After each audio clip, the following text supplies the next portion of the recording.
Hello and welcome back to Real Business TV. I'm Jeff Owen from Thomason Business, and today I have with me again Joe Crafuni from Crafuni Lawyers. Joe, one of the areas I'd like to talk about today is vendor finance. Now, in these days it's very hard to get finance from the banks, and a lot of my clients are asking about vendor finance. Could you just enlighten us on this one? Absolutely. So vendor finance becomes particularly relevant in times like this, where buyers are having difficulty getting money from banks. So basically what it involves is the seller will agree to transfer the business to the buyer, where the buyer will only pay part of the purchase price. So it was being sold for $500,000.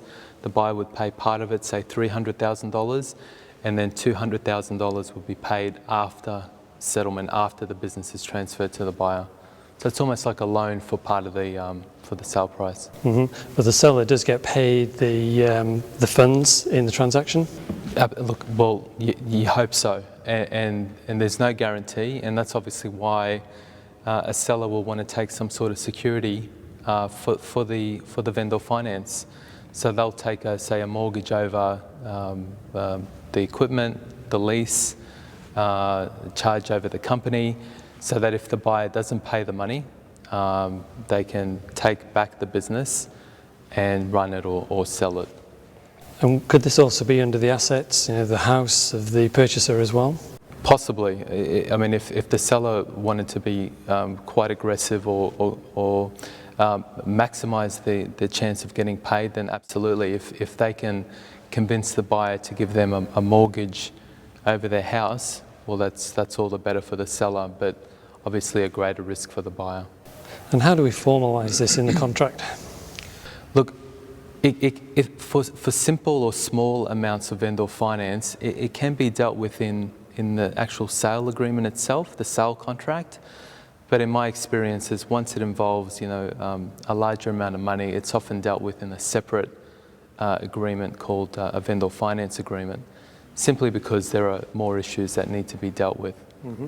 And are there any other charges or fees involved for doing this? There's obviously the cost of setting up the paperwork required, the actual agreement, and the mortgages or the charges.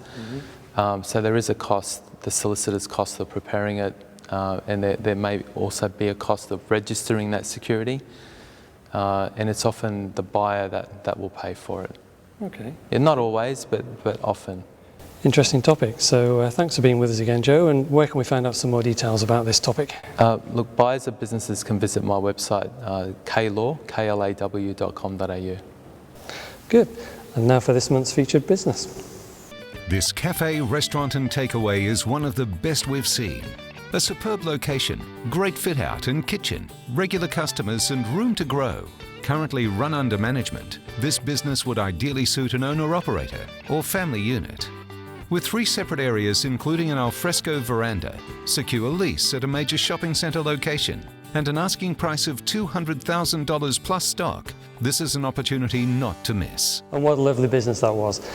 And for any more details of what we've talked about today, or the business or any other businesses, please feel free to contact us on thomasonbusiness.com.au. Thanks for watching today, and we look forward to seeing you again next time.